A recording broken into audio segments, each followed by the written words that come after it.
अस्सलामु अलैकुम व रहमतुल्लाहि व बरकातुहू। नहमदुहु व नुसल्ली अला रसूलिहिल करीम, अम्मा बाद। फ़अऊज़ु बिल्लाहि मिनश शैतानिर रजीम। बिस्मिल्लाहिर रहमानिर रहीम। क़ाल अल्लाहु तबारक व तआला फ़िल क़ुरानिल मजीद वल फ़ुरक़ानिल हकीम फ़ी शानि हबीबिही व अज़मति रसूलिहिल करीम। इन्नल्लाह व मलाइकतहु युसल्लूना अलन नबी या अय्युहल्लज़ीना आमनू सल्लु अलैहि व सल्लिमू तस्लीमा। अल्लाहुम्मा सल्लि अला सय्यिदिना शफीअना नबिय्यिना मौलाना मुहम्मदिन व अला आलिहि व अस्हाबिहि व बारिक वसल्लिम। मुअज़्ज़ज़ सामिईन किराम, अल्लाह हम सबको अच्छी सेहत अता फरमाए। अल्लाह हमारी औलाद को हमारी आंखों की ठंडक बनाए, बीमारियों से अल्लाह हमारी हिफाजत फरमाए। दुनिया आखिरत में अल्लाह अपने फजल से अपने हबीब किरदार मोहम्मद रसूलुल्लाह सल्लल्लाहु अलैहि वसल्लम के साए में रखे। जानना चाहिए कि जिंदगी में दो चीज बहुत अहम है, एक है सेहत और एक है ईमान। सेहत और ईमान के बगैर इंसान जानवर से भी बेगुजरा है। सेहत और ईमान है तो जिंदगी कामयाब है। आज हम आपसे बात करेंगे सेहत को लेकर और अच्छे ईमान को लेकर। मुख्तसर से वक्त में बात को समेट लेंगे। हम कोशिश ज्यादा ये करते हैं कि हमारी दुनिया अच्छी हो। हम कोशिश यही ज्यादा करते हैं कि हमारा माल अच्छा हो। हमारी कोशिश ज्यादा यही रहती है कि हमारी दुनिया समझ जाए। सिर्फ हमारी तवज्जो दुनिया दुनिया दुनिया दुनिया की तरफ रहती है।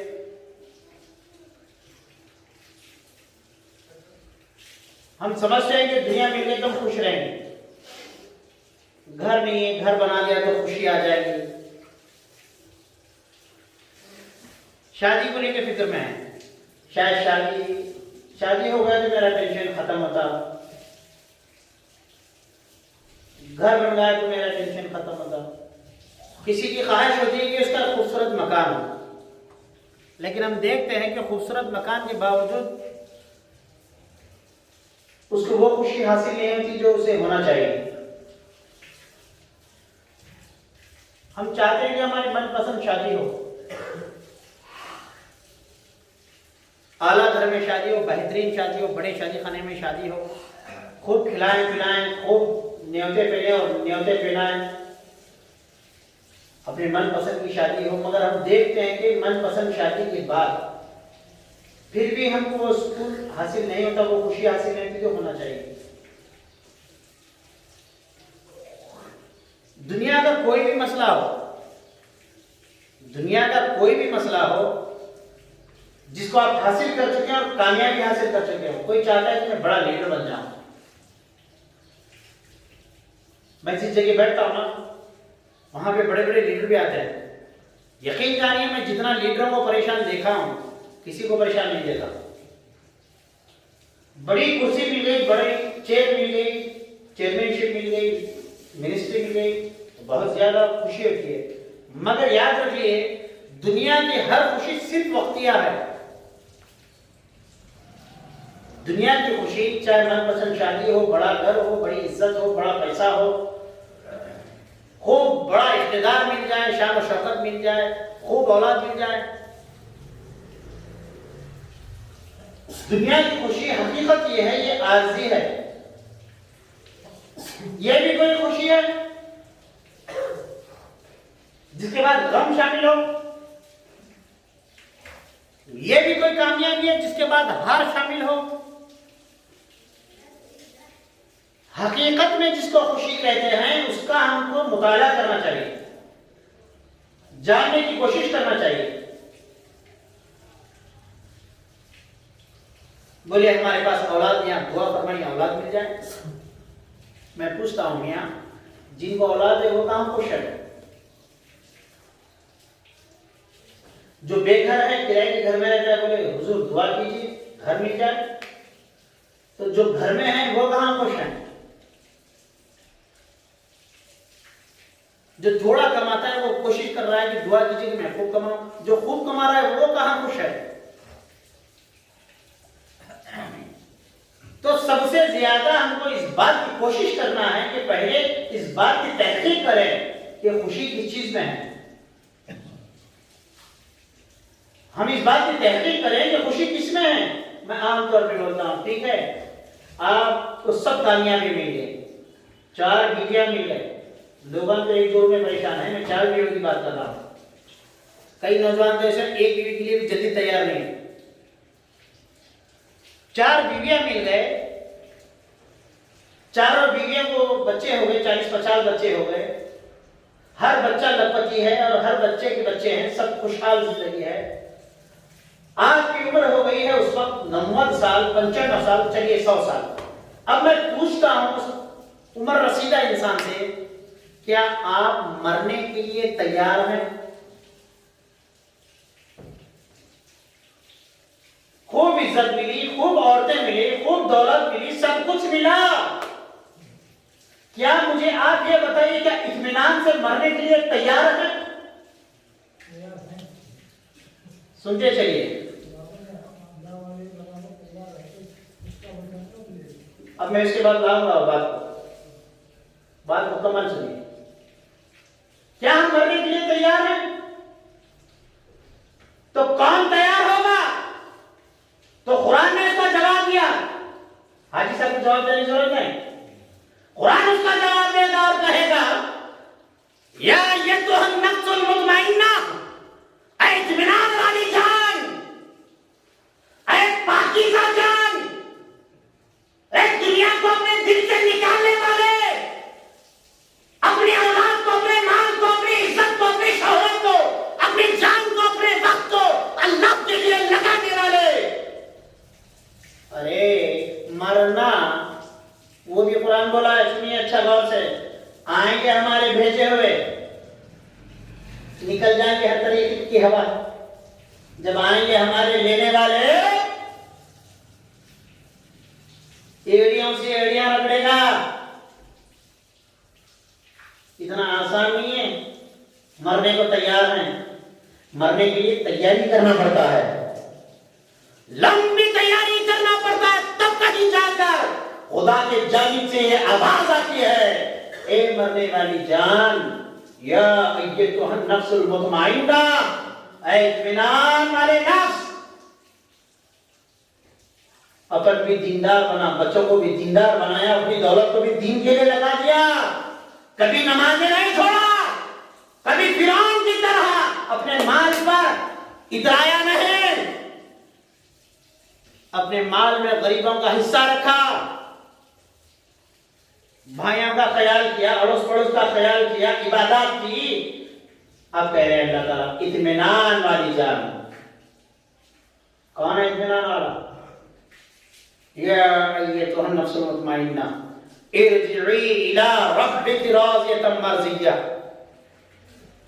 कैसी मौत? मौत कैसी बाबा? ऐसी मौत के तू भी राजी, तेरा रब भी राजी। मौत ऐसी नहीं। अरे मरने को तैयार है, चलिए इसी पे बात करेंगे। मरने को तैयार है, बेटा बाप की मोहब्बत में बड़े हॉस्पिटल में बताया, खूब पैसे खर्चा करा, मेरे बाबा को बचा ले। बाबा मर गए तो बाबा के नाम पर 10,000 खर्चा करने के लिए सोचता है। ऐसी औलाद छोड़ रहे हैं मां दुनिया में। डॉक्टर के आगे लाखों डालने को हम तैयार हैं क्या? नहीं। रसूलुल्लाह सल्लल्लाहु अलैहि वसल्लम फरमाते हैं, तेरी बला दफा हो ही नहीं सकती, तेरी बीमारी जा ही नहीं सकती, तेरी मुसीबत टल ही नहीं सकती, तेरा बुरा वक्त खत्म हो ही नहीं सकता। ला तुत्फिउल बलियात इल्ला मिनल खैरात। अरे बीमार सुन ले, अरे परेशान हाल सुन ले, दर दर की ठोकरें खाने वाले सुन ले, जब तक तू अल्लाह के राह में अपना हाथ खुला नहीं करेगा, तेरी बीमारी जाने वाली नहीं है। मगर किसी डॉक्टर के दवाखाने में लिखा हुआ नहीं है ला तुत्फिउल बलियात इल्ला मिनल खैरात, कोई दवाखाने में लिखा हुआ नहीं। अलबत्ता रिस्ट्रिक्शन पे फीस लिखी हुई है, इतनी देना पड़ता है आपको। 200 रुपये से रोजाना 100 पेशेंट देख रहे हैं, 1500 रुपये की गोलियां लिख रहे हैं, ना पेशेंट का भला ना डॉक्टर का भला। हमारे सरकार ने फरमाया सल्लल्लाहु अलैहि वसल्लम, तेरी बला दफा हो ही नहीं सकती जब तक के तो खैरात अपने हाथ को कुशादा नहीं करेगा, तेरी बीमारी दफा होने वाली नहीं है। एक बात और एक बात बताओ, बीमारी आती ही क्यों है? बीमारी आती ही क्यों है? परेशान हो गई क्यों है? दुनिया के बाद इतना शुगर ऊपर नीचे, बीपी ऊपर नीचे, कहीं को आखिरत की याद थी क्या? आखिरत की याद आई थी बच्चियां के टेंशन में, नुकसान हुआ उसके टेंशन में, माल नहीं आ रहा उसके टेंशन में, ऊपर नीचे हुए, है ना? मुझे एक ऐसा इंसान बताइए, मैं हमेशा आपके सामने सवाल रखता हूं, एक ऐसा इंसान बताइए जिसको हार्ट अटैक आया हो, अल्लाह करे कि सबको ईमान की मौत नसीब हो, जिसको हार्ट अटैक आया हो और इस वजह से हार्ट अटैक आया हो कि वो आखिरत की फिक्र करते हुए सोया हुआ था। आप अल्लाह से ईमान की मौत मांगे और मरे बुरी मौत, ऐसा नहीं हो सकता। आप अल्लाह से नेक औलाद मांगे और आपको औलाद बच्चलन मिले, ऐसा नहीं हो सकता। आप अल्लाह से ऐसा माल मांगे जो अल्लाह के राह में खर्चा होने वाला हो, फिर अल्लाह आपको ना दे, ऐसा नहीं हो सकता। आप अल्लाह से ऐसी सेहत मांगे जिसमें इबादत करने का ज़ौक़ हो और अल्लाह आपको ऐसी सेहत मांगे, ऐसा नहीं हो सकता। अल्लाह से आपको अगर कुछ नहीं मिल रहा, क्या मतलब क्या नहीं मिल रहा? नेक औलाद नहीं मिल रही, तो आपने अल्लाह से नेक औलाद मांगी नहीं। आपके माल में आप दीन की राह में खर्चा करने के लायक नहीं बन रहे हैं, तो इसका मतलब यह है कि आपको अल्लाह ने ऐसा माल दिया ही नहीं जो दीन के लायक हो।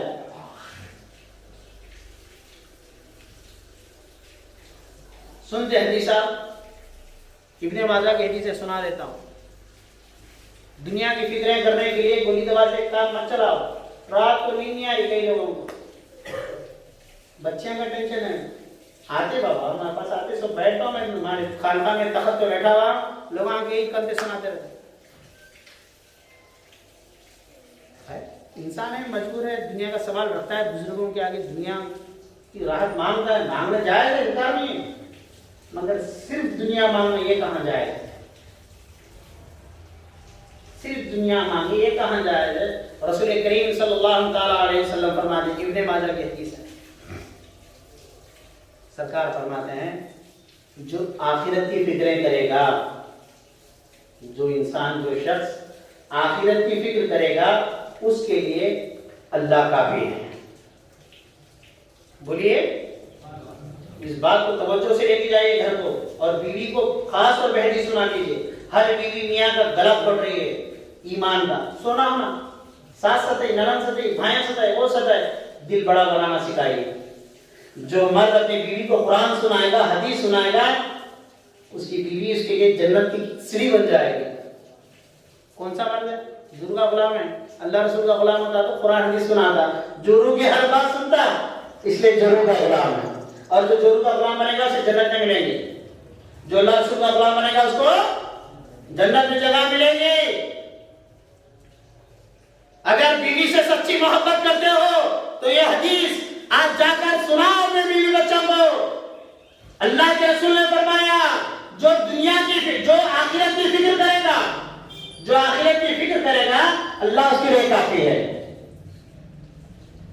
जो आखिरत की फिक्र करेगा, अल्लाह उसके लिए, आवाज से बोलिए, अल्लाह उसके लिए काफी है। जो आखिरत की फिक्र करेगा, फिर रसूलुल्लाह फरमाते हैं, जो दुनिया की फिक्र करेगा वो किसी जंगल में जाके मर जाए, वो किसी जंगल में जाके मर जाए। क्या समझे हम?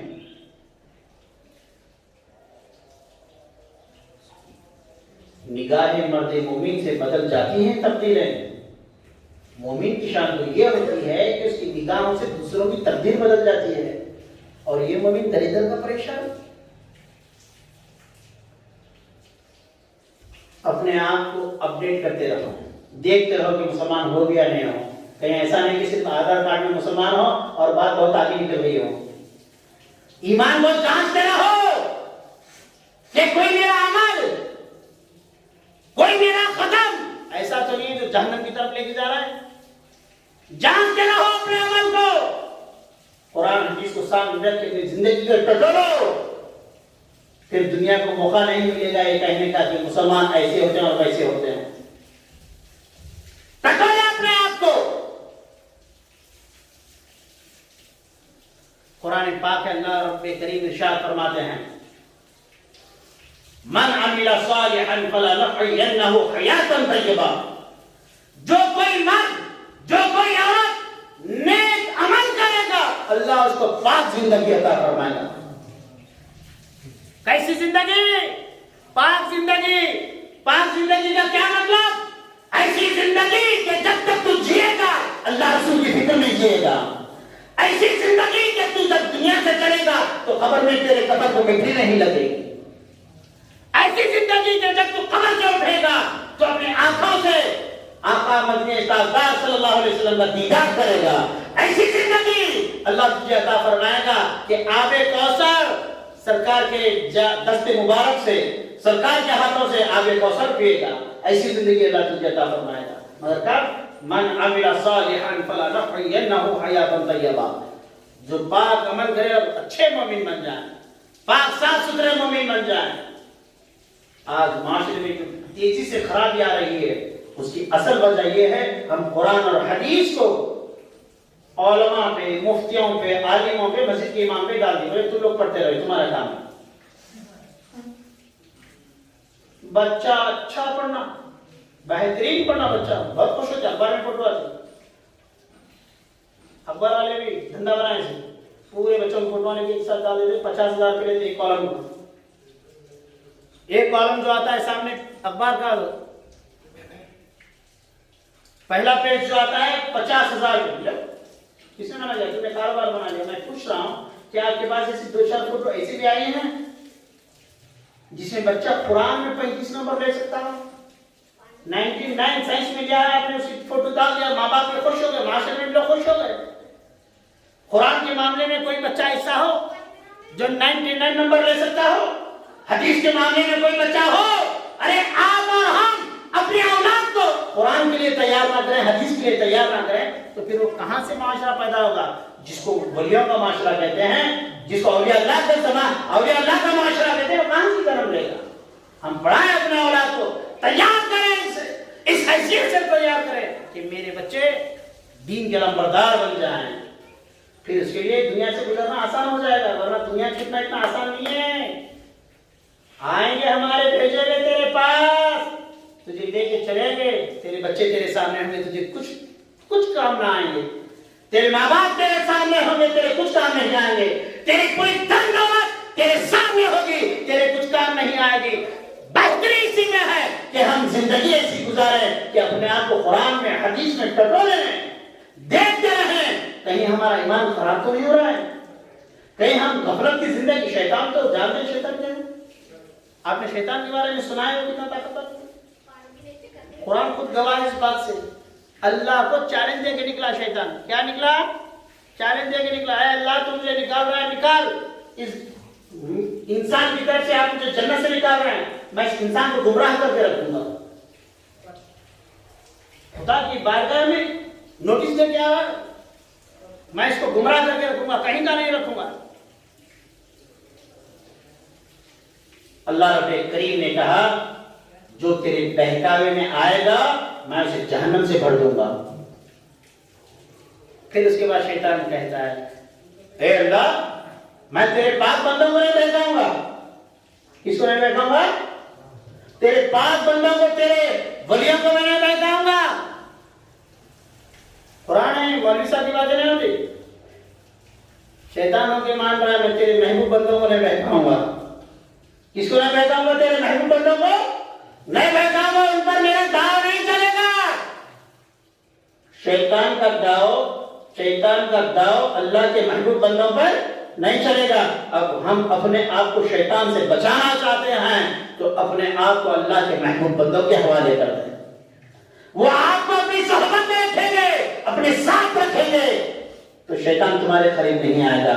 वो अपनी निगाहों से, अपनी सोहबत से, अपनी तरबियत से तुम्हारे ईमान को बनाएंगे। फिर आता है, एक मिसाल देता हूं, चक्की की मिसाल। आपने चक्की देखा होगा, पुराने लोग जो है, नौजवान बच्चों को तो पाकी का आटा खाने ज्यादा पड़ गया। चक्की जो पीसी जाती है उसमें दो पार्ट होते हैं, एक बीच में मैनी होती है जिसको उर्दू में खुतुब कहते हैं और कन्नड़ की जुबान में मैनी कहते हैं। जो चक्की के पार्टों को जब आप पीसते हैं, अनाज किस लिए डालते हैं उसमें? पीसने के लिए डालते हैं। खाए ना चक्की का? चक्की जब पीसी जाती है, आटा या कुछ भी जो पीसा गया है, उसके बाद आप चक्की निकालेंगे तो देखेंगे बीच में जो म्यानी है जिसको उर्दू में खुतुब कहते हैं। क्या कहते हैं? बोलिए हाजी साहब, आप बोलिए। आप क्या कहते हैं उसको? खुतुब कहते हैं, बीच में जो म्यानी होती है। और अल्लाह और बंदे के दरमियान जो महबूब बंदा होता है उसको क्या कहते हैं? खुतुब कहते हैं। अल्लाह और आम बंदों के दरमियान में जो वास्ता होता है उसको क्या कहते हैं? खुतुब कहते हैं, खुतुबुल अख्ताब कहते हैं। और जो चक्की के बीच में लकड़ी होती है, म्यानी होती है, बैलेंस जो सामान होती है, उसे क्या कहते हैं?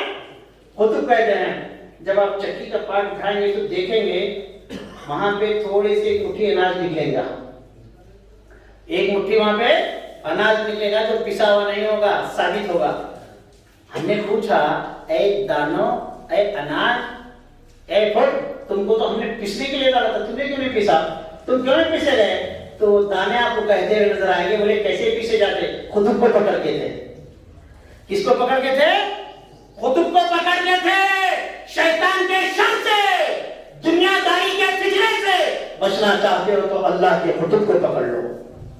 अल्लाह के खुतुब को पकड़ लो, वो तुम्हारी दुनिया भी संभाल देगी, तुम्हारी आखिरत भी संभाल देगी। जमातों के चक्कर में ना जाओ, जमातों से दूर रहो, अल्लाह वालों के दामन से करीब रहो। आपने देखा होगा जितने भी औलिया अल्लाह हैं वो अहले सुन्नत वल जमात के हैं। कोई भी जमातों का वली नहीं होता। गरीब नवाज अहले सुन्नत, बंदा नवाज खुद बंदा नवाज फरमाते हैं, मैं सुन्नी हूं, मैं हनफी हूं, बंदा नवाज ने फरमाया। मैं सैयद हूं, इतना ही नहीं, हजरत बंदा नवाज ने फरमाया, अल्लाह ने मुझे एक दक्कन अता किया, अल्लाह ने मुझे ये दक्कन अता किया है। जो मुझसे सही रहेगा सो सही रहेगा, जो मुझसे बिगड़ गया तो मैं से बादशाहत छीन लेता हूं, अगर वली है तो विलायत छीन लेता हूं। अल्लाह के महबूबों के करीब हो जाओ, तुमको दुनिया भी मिल जाएगी, आखिरत भी मिल जाएगी। तुमको बताएंगे वो दुनिया में कैसे जीना है, तुमको सिखाएंगे वो तुम्हारे माल को कैसे खर्चा करना है, वो तुमको बताएंगे तुम्हारी जवानी का क्या करना है, वो तुमको बताएंगे तुम्हारी औलाद का क्या करना है। अगर तुम अपने मर्जी का मालिक हो जाओगे तो दुनिया में भी हलाक हो जाओगे, आखिरत में भी हलाक हो जाओगे। अल्लाह पाक की बारगाह में दुआ करते हैं कि अल्लाह हम सबको अपने महबूबों के दामन में जिंदगी गुजारने की तौफीक अता फरमाए। मौला हम सबको हजरत गौसे आजम के दामन में जिंदगी अता फरमा दे, हजरत बंदा नवाज का फैजान हमें अता फरमा दे। रब्बे कदीर हमारी औलाद को बुजुर्गों के नक्शे कदम पर चलने की तौफीक अता फरमा दे। रब्बे कदीर हमारे माल में गरीबों का हिस्सा फरमा दे। रब्बे कदीर बीमार परेशान हाल लोगों के हम काम आने वाले बन जाएं, हमें ऐसी तौफीक अता फरमा दे, हमें वालिदैन की खिदमत करने वाला बना दे। रब्बे कदीर हमारी औलाद को हमारी आंखों की ठंडक बना दे, हमारे औलाद को बुरे वक्त बुरे हालात बुरे वक्त से महफूज फरमा, हम सबको बीमारों से महफूज फरमा। रब्बे कदीर हमारी दुआ को तेरे प्यारे हबीब सल्लल्लाहु अलैहि वसल्लम के वास्ते वसीले से कबूल फरमा। व सल्लल्लाहु तआला अला खैर खल्क़ि नूरी मुहम्मद व अला आलिहि व अस्हाबिहि अजमाइन बिरहमतिका या अरहमर राहिमीन अल्हम्दुलिल्लाहि रब्बिल आलमीन। हजरत आप सब अपने सफ़ें दुरुस्त करके नफिल सुन्नत नमाज अदा फरमाएं। 4 रकात सुन्नत नमाज पढ़ना जरूरी है।